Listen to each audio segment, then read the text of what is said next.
How could meat be so bad for us if that's what our ancestors were supposedly built to eat? When we think about the diet of early humans, we're often drawn to thinking about meat, but plant foods were more important than the archaeological record gives credit for. The food that could be relied on wherever you were was the plant food. The popular perception of what early humans ate dates back to the 1930s and 1940s, when there was some amazing finds of early human ancestors. Animal bones and tools that very much look like they may have been used to butcher and maim those animals. So very early on, we had this notion that meat had a disproportionately larger role in the diet of early human ancestors than it actually did. The bias in the archaeological record toward stone and bone preservation over things like plants has led to a very skewed view. If we look at deep time, bones and stone tools preserve very well, but plants decay very rapidly.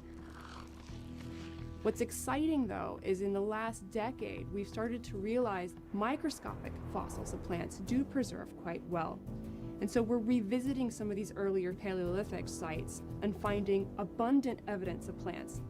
Advanced technologies, like those used to analyze the gladiator bones, have allowed scientists to take a closer look at the tools, bones, and teeth of our ancestors, leading to the discovery that early humans ate mostly plants.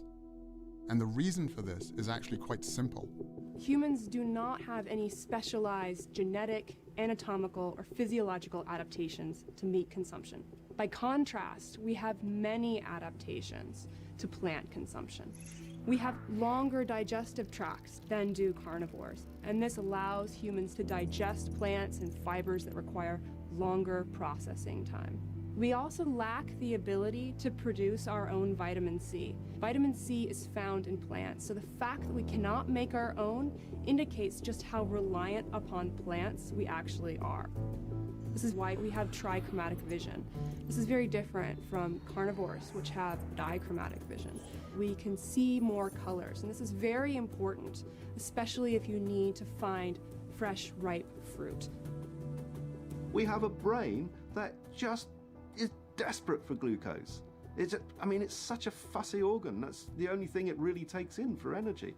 Well, meat's not a very good source of glucose. To have a big brain like this, you need to eat something different. And the most efficient way to get glucose is to eat carbohydrates.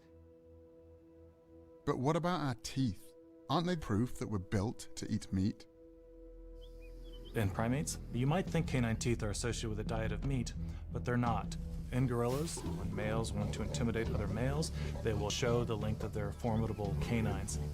On the other hand, carnivores have distinctive teeth, and they're shaped like scissor blades. They simply shred the meat off and they swallow.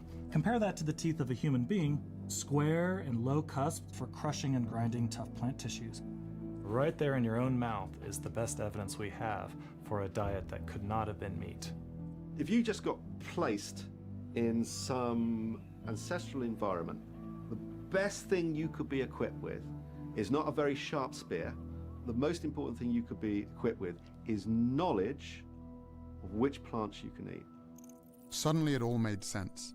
The reason an animal-based diet isn't good for us is because our bodies aren't built for it. It's simply the wrong type of fuel. The only thing that didn't really fit was B12, an important vitamin that everyone kept warning me you could only get from animal foods. It turns out that B12 isn't made by animals after all. It's made by bacteria that these animals consume in the soil and water. Just like with protein, animals are only the middlemen.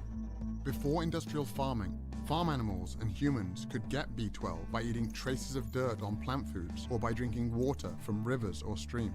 But now, because pesticides, antibiotics, and chlorine kill the bacteria that produce this vitamin, even farm animals have to be given B12 supplements. And up to 39% of people tested, including meat eaters, are low in B12.